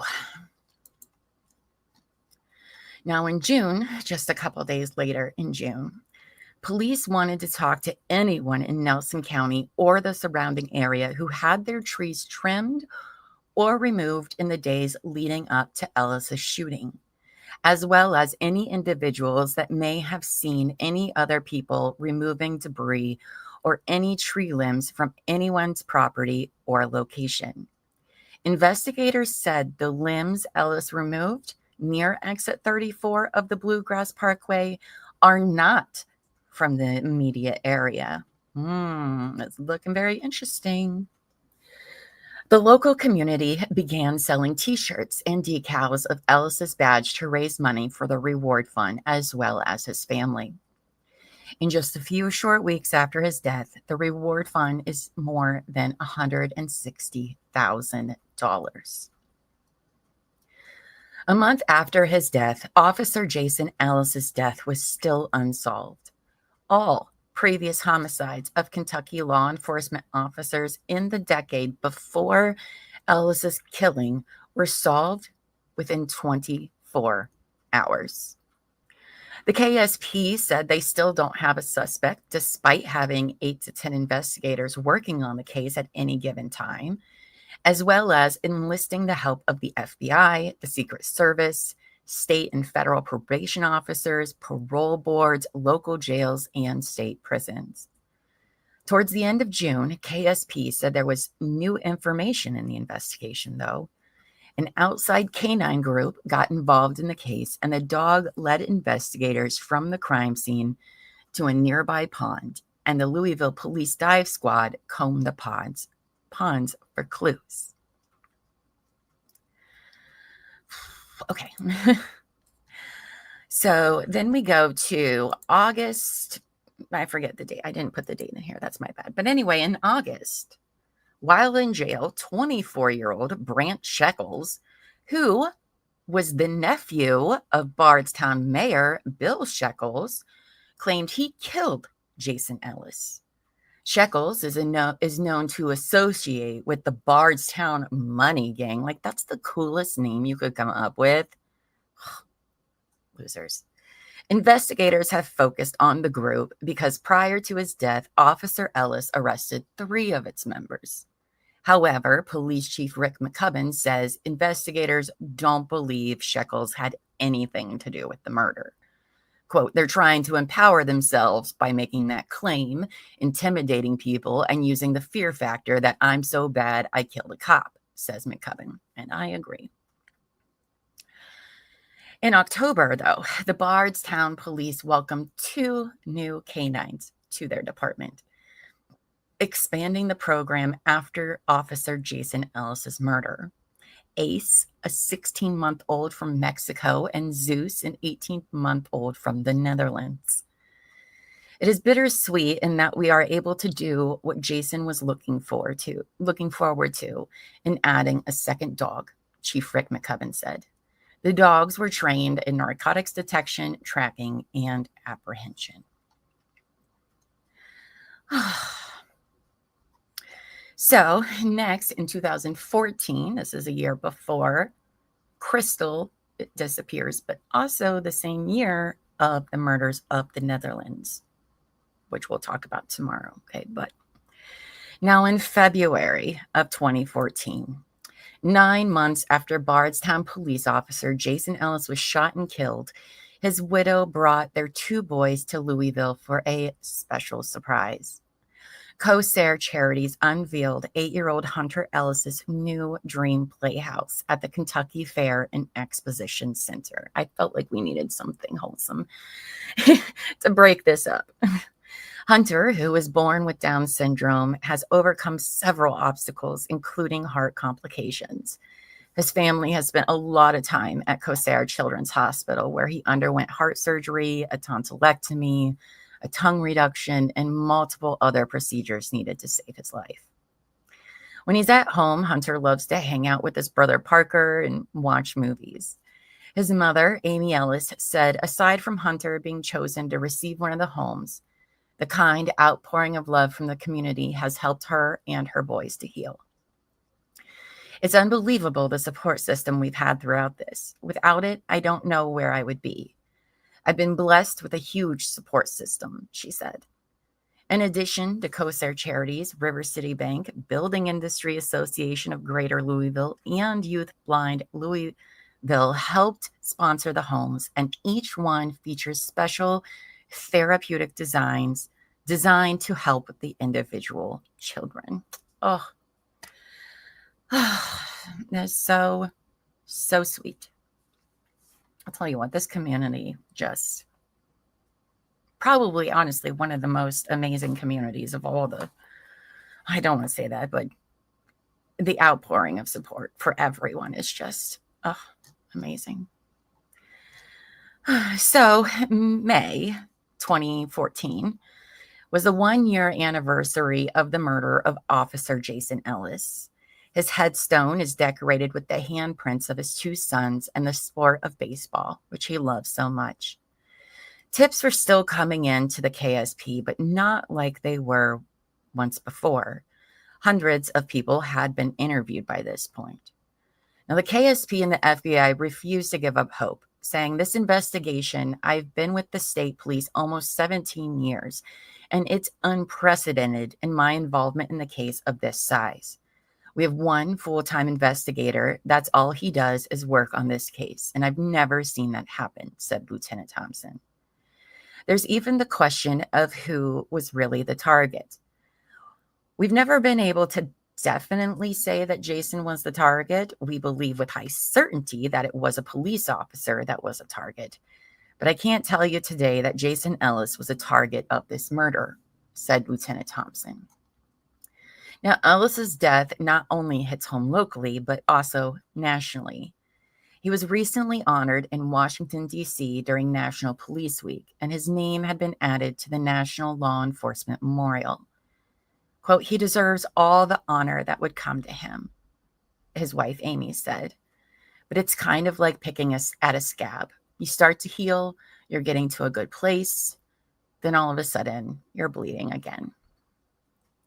There is hope that one day someone will come forward and the question of who killed Officer Jason Ellis will finally be solved. Quote, "Ultimately, that's what will solve this. Someone in the public being courageous, whether it be for reward money, which is substantial, or whether it be wanting to do the right thing and that consciousness gets the best of them. That's how this case will be solved," said Lieutenant Thompson. Quote, "It happened on my watch, and I want full circle.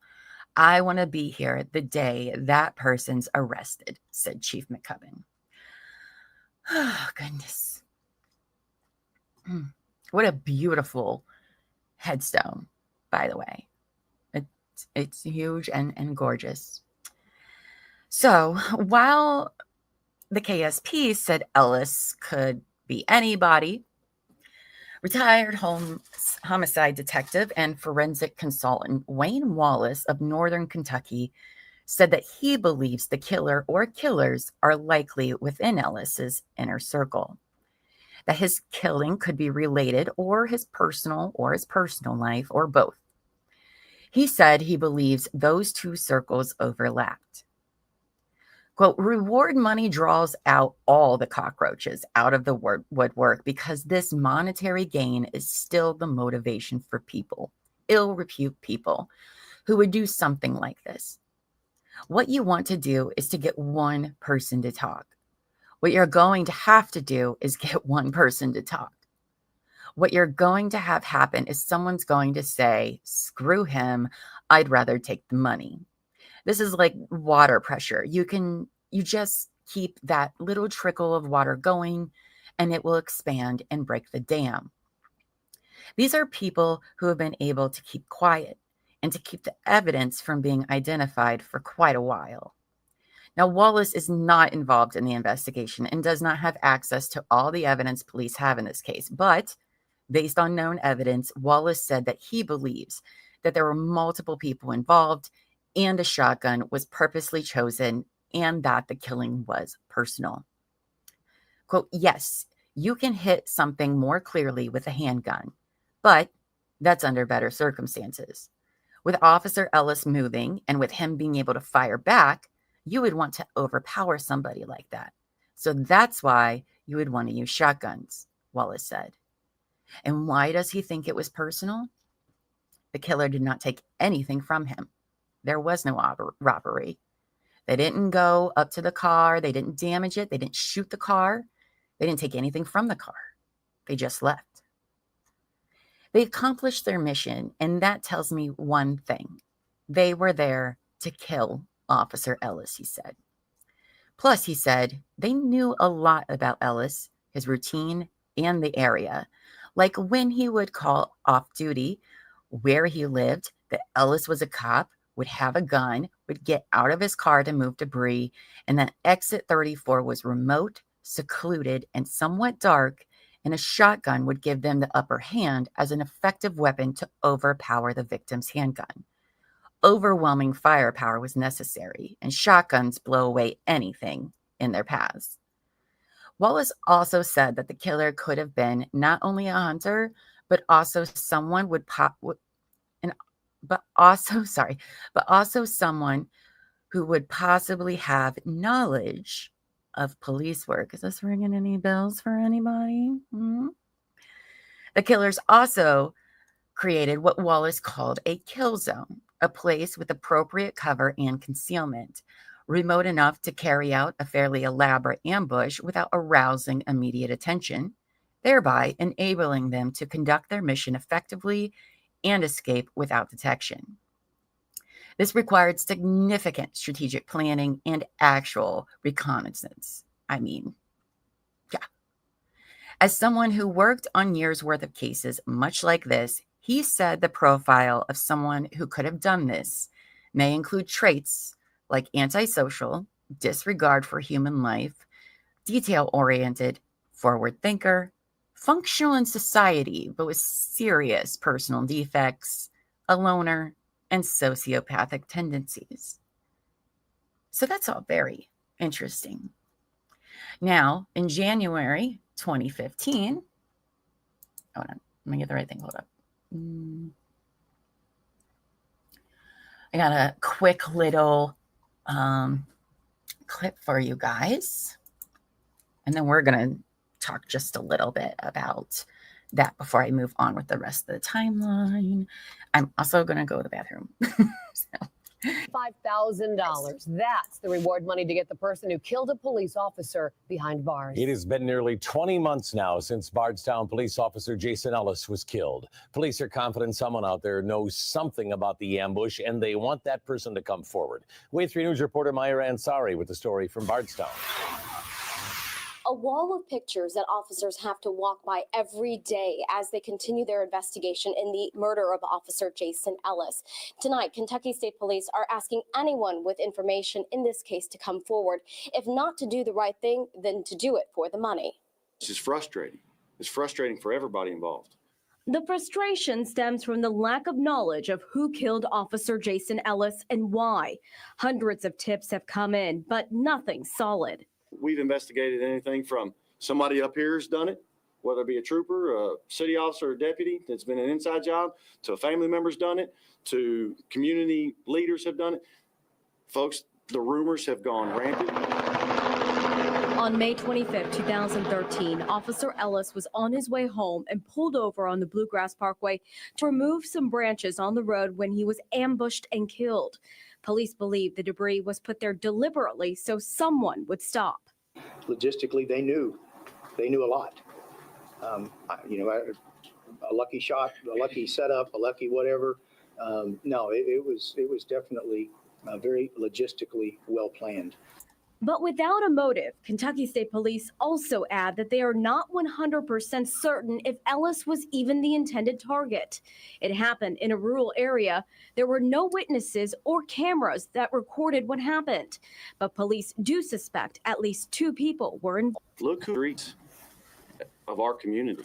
Someone who will kill a police officer in cold blood. What will they do to the rest of our community? Kentucky State Police hope the reward money, which is now up to $185,000, will motivate someone to talk. About 30 law enforcement officers are involved in this case, with one primary detective devoted almost exclusively to solving Ellis's murder. They've interviewed countless people, combed through cases Ellis was working on, even been to different correctional facilities to talk to inmates who they believe may have information. They've ruled out a lot of things, but still need the public's help. Police also communicate with Ellis's family weekly, sometimes daily. Officer Ellis left behind his wife, Amy, and 2 young boys. We know that there's a widow and 2 children out there that we have an obligation to solve this case for. For those that are watching, please come forward with the information that will help us solve this murder investigation. The FBI is still actively involved in this case. If you have any information, contact police. Reporting from Nelson County, Myra Ansari. All right, so that pretty much wraps up our Jason Ellis story for now. Okay, from here on out, we'll be talking about Crystal together, Tommy, and Jason Ellis, because that's not the end of the story. But for now, where we are at this point, that kind of catches you up of what was happening with the investigation of Officer Jason Ellis. Now, for those of you that watched Nick Houck's interrogation yesterday, who here is a little suspicious? Me. He worked with Jason Ellis during this time. As a matter of fact, they usually work the same shift. Nick didn't work that night. Nick also had a shotgun in the back of his cruiser. Doesn't mean it had to be the same one, but also, it is the similarities between the murder of Jason Ellis and the murder of Tommy Ballard are eerily similar. Okay, both basically ambushed by a shooter who had put a lot of consideration into how to go about it. It was clearly premeditated on both accounts.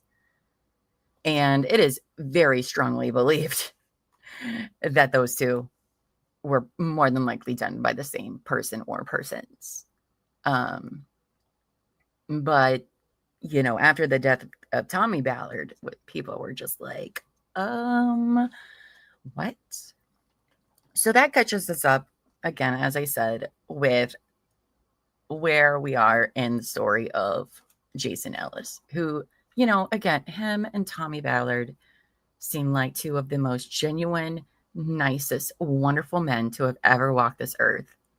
And whatever scumbags wipe them out, I hope we get justice for them. And I think it's going to be happening real soon, but we'll get there. I don't want to get too far ahead of the story.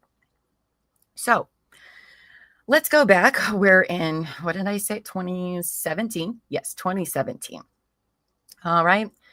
July 3rd. Oh, let me switch back over to my presentation here. Oops. There we go. And there we go. So July 3rd, 2017 marked the 2-year anniversary of Crystal's disappearance. And then Sherry speaks out, quote, "When I went and reported Crystal missing, I knew that day something was wrong. I remember the police a couple days later, maybe a week later, they made the remark that it could be a year before we find anything. I thought they were crazy when they told me that. And sometimes it feels like it's been that long. Sometimes it feels like it was just yesterday and the pain is still raw and right there." Excuse me. The family believes the same person who killed Tommy Ballard is responsible for Crystal's disappearance. Ballard said her husband never missed a day searching for his daughter, and that Tommy and Sherry promised Crystal's children they would bring their mother home one day.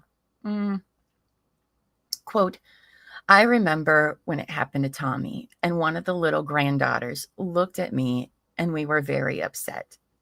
And she looked at me, and she's like, Mama, Papa was going to bring my mommy home.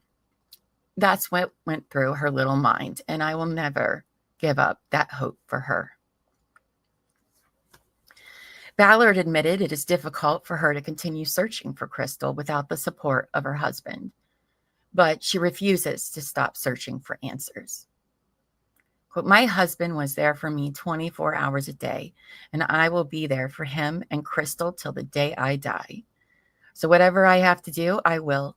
So there's nothing going to scare me away from looking for my daughter and my husband. Sherry Ballard, you are just amazing woman. In the meantime, Ballard said a search team of cadaver dogs from Florida is ready to go at a moment's notice. But tips and clues are starting to run dry, and she hopes the new signs posted in the area will help encourage more people to call, which will direct search efforts.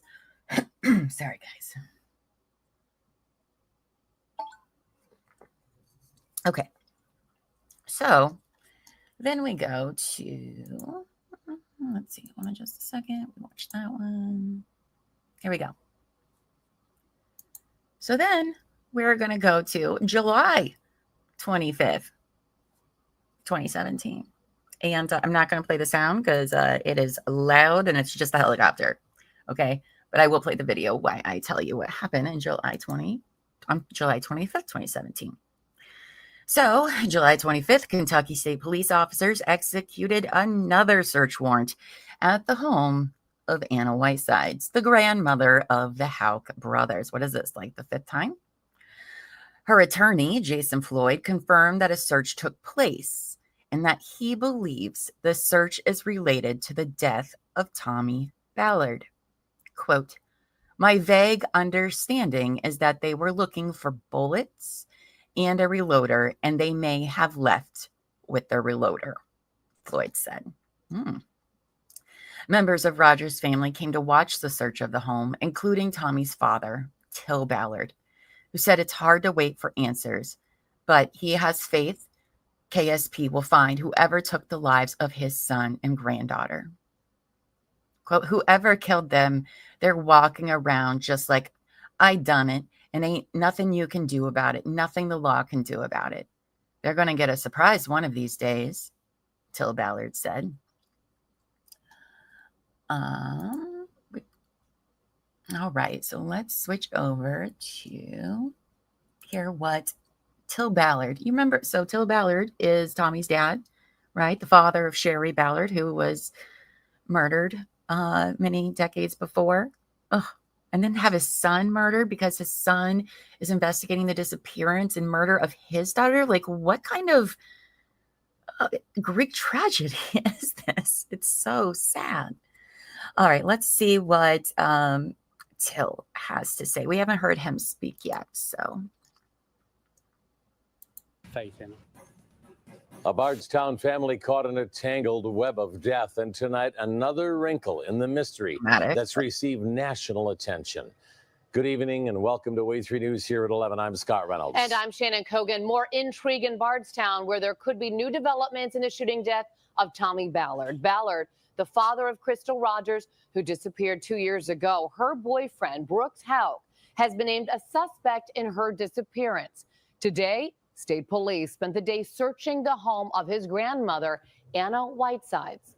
Her attorney providing Way3 News reporter William Joy with exclusive new information about that search. He joins us live from our newsroom. And William, did his attorney tell you what police were searching for there? Scott, he couldn't go into too many details, but he said the warrant listed very specific items, including guns and reloaders, and that Whitesides doesn't own any of them. And she's cooperated every single time. We're trying to be forthcoming. This is the 5th time Anna Whitesides has had her home searched. At some point, obviously, on an older person that takes its toll. Her attorney says Kentucky State Police were looking for very specific items that belonged to someone else at the home. It included guns, reloading equipment, and ammunition. Obviously, some time and attention from the investigation has gone into that. KSP is leading the investigation into Tommy Ballard's death.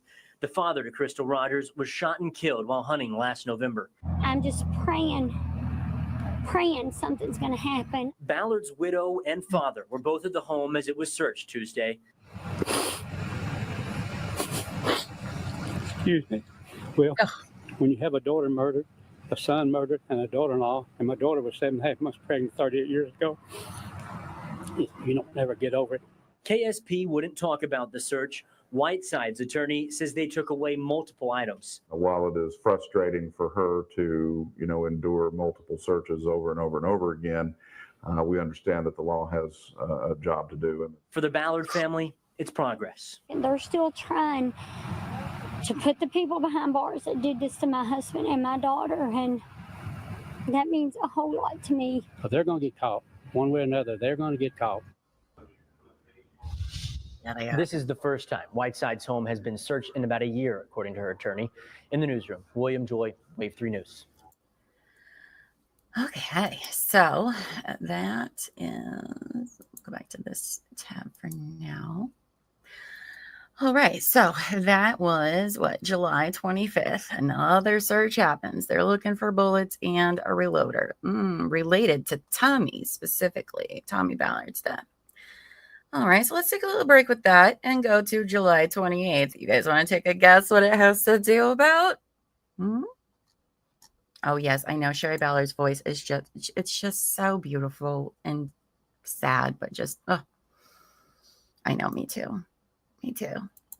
All right, so July 28th, boom, Crystal Dawn Mopin, Brooks Houck's girlfriend, was arrested by the Nelson County Sheriff's Office. She is charged with theft by unlawful taking for stealing signs about the disappearance of Crystal Rogers, but bonded out 30 minutes later. Yes, see, I told you guys there's a lot of stuff about signs. So police say Crystal Mopin was seen at the Circle K Mini Mart in Bardstown stealing a sign related to the disappearance of Crystal Rogers. She stole the sign after putting gas in her car.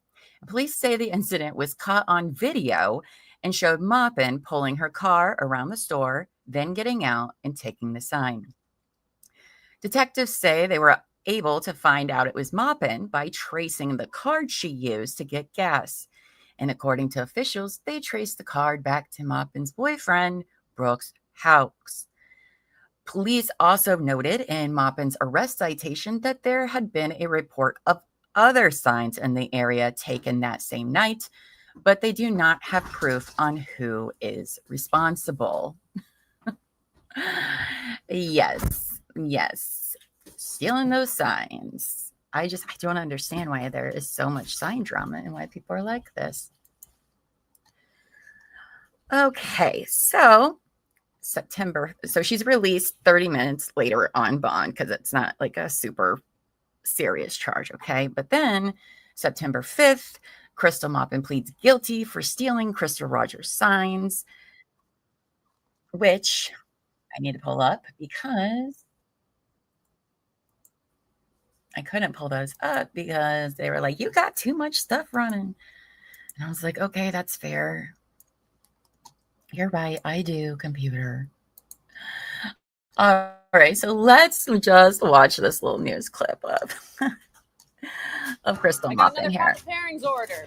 I need 3 medium pepperoni, 2 orders wings, breadsticks, cheese sticks, brownies.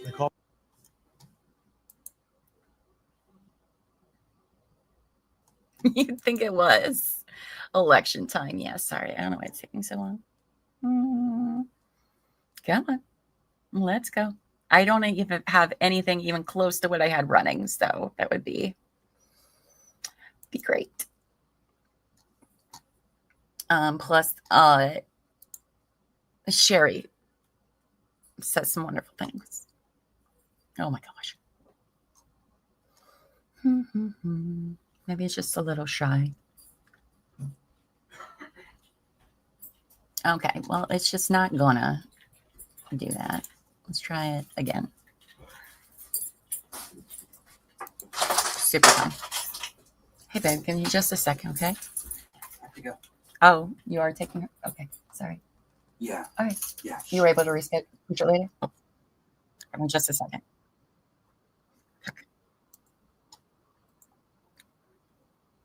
I just have to leave right now. Okay. Okay. All right. Here we go. And you guys didn't even have to hear that and then it froze again. But why? Sorry, Elifie has to take her dog to the vet again today. All right, you know what? It's not letting me, whatever. Okay, it's fine. We'll work it out. It's fine. So September 5th, Crystal pleads guilty to stealing Crystal Rogers' sign. She has to pay a fine, whatever. But she's also ordered to write an apology letter to Sherry Ballard, which I think is hilarious.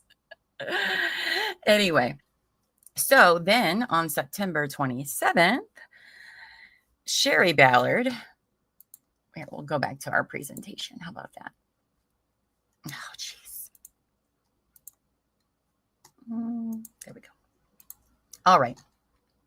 So on September 27th, Sherry Ballard says there's no excuse for stealing signs meant to help find her daughter, Crystal Rogers, even after she received a court-ordered apology letter from Crystal Maupin. The letter to Ballard starts off with Crystal offering her sincere apology for removing the sign supporting the Ballard family. I don't know why she thought it was in her right to take something that didn't belong to her, Ballard said. Maupin explained in the letter she stole the sign 2 months ago at a gas station because of the behavior of some people driving by her house a couple of days earlier and because of something said to her while getting gas. Quote, to me, it was like she was making excuses for what she did. That's not an apology to me, so I can't accept something that's not an apology. She could have just said, I'm sorry. I'm sorry for my actions. But instead, it's like she was trying to defend herself and not apologize to me at all. That's right, Sherry. That is right. Maupin ends the letter by saying, quote, I see how my reaction may have been hurtful to your family, though my action was really in response to the behavior of others. Now, Sherry did not sense any sincerity in that letter, and it doesn't sound like it to me. Now, more signs have since been replaced at the gas station at the corner of Highway 62 and Woodlawn Road in Bardstown. Maupin's actions have even inspired the Ballards to place more signs around the community. Quote, I'm never going to stop looking for my daughter. I'm never going to stop putting it out there. I will never let anybody forget that my daughter existed. Can you believe the audacity of that lady to be like, oh, it's because other people have been harassing me that I did it. I'm sorry. It may have hurt your feelings. Like, come on. That's not an apology letter at all. Not even close. Ugh. Not a fan, as you can tell, of Miss Maupin. Don't worry, she doesn't go away anywhere. Now, to close up our coverage for today. So November 19th would be the 1-year anniversary of Tommy Ballard's death. And the night before, signs popped up around the community speculating about the only suspect name in connection with the disappearance of his daughter, Crystal Rogers.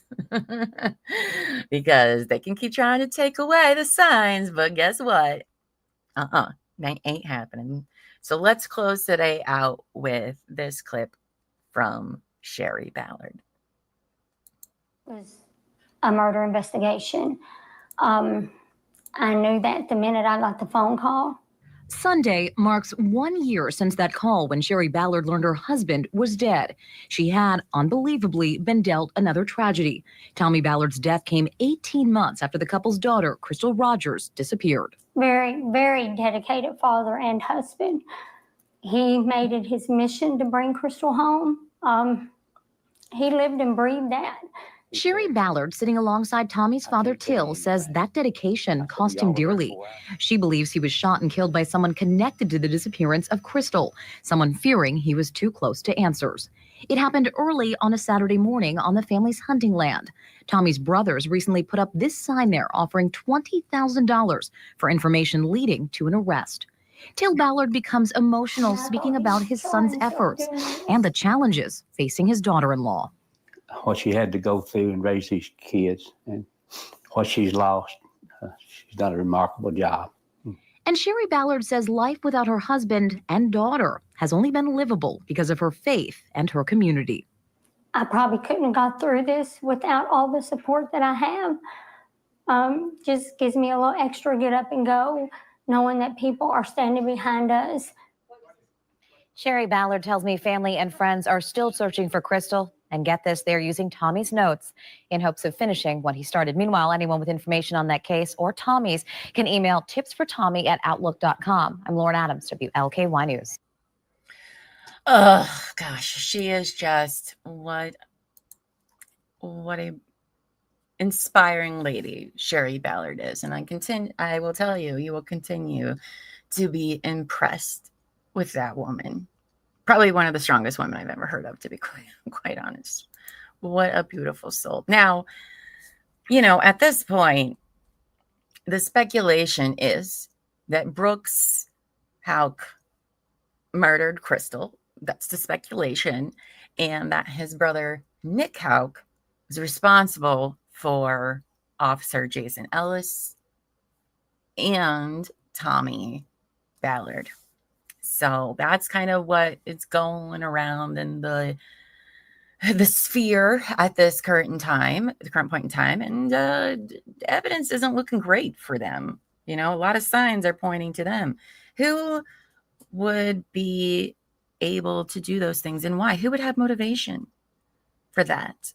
If you guys have followed this case, please put in the comments after we're done with this video of what you think about what we went over today and what you think, who could have done what, or maybe you don't. I don't know. I want to hear them. And by the way, I'm just going to tap myself on the shoulder that I didn't cry near as much as I thought I was going to. So, because that honestly, between Tommy Ballard and Jason Ellis' story is just so freaking sad and devastating. And infuriating. But I think justice will come one day, and maybe sooner than later. We'll see. Well, thank you. Thank you. Well, you guys, that's all I've got today for part 2 of our Crystal Rogers case file. Tomorrow we will do part 3. Where we talk about the years 2018 and 2019 leading up to 2020. It's going to be a little bit of a shorter episode. I'm not entirely sure, but it will be at a different time. I did say it was going to be 10 in the morning, but because I spent way more time on this episode than I had planned, mostly on Officer Ellis's story. I just found too much stuff that I was like, yeah, no, we're going to share all of this. So I got to give myself some extra time to get the episode ready for tomorrow. So we'll be here at 2 p.m. Eastern tomorrow for part 3, where we will talk more about Crystal, Tommy, and Jason Ellis, as well as the story of Kathy and Samantha Netherlands. So thank you guys so much for being here tonight. If you're members of our channel tonight, 7 p.m. Eastern, Terry and I will be doing a members only. It's only going to be about an hour. We're going to just be silly as normal. No, nothing too crazy. But we just want to say hi to all of our members to come hang out with us. Again, that's at 7 p.m. Eastern for our members right here on the True Crime and Wine Time channel. I guess that's really all I got for today. Again, please like this video, subscribe, hit the notification bell so you don't miss when we go live tomorrow. And I will see you all tomorrow, 2:00 p.m. Eastern. So until then, go forth and be amazing. Bye, guys.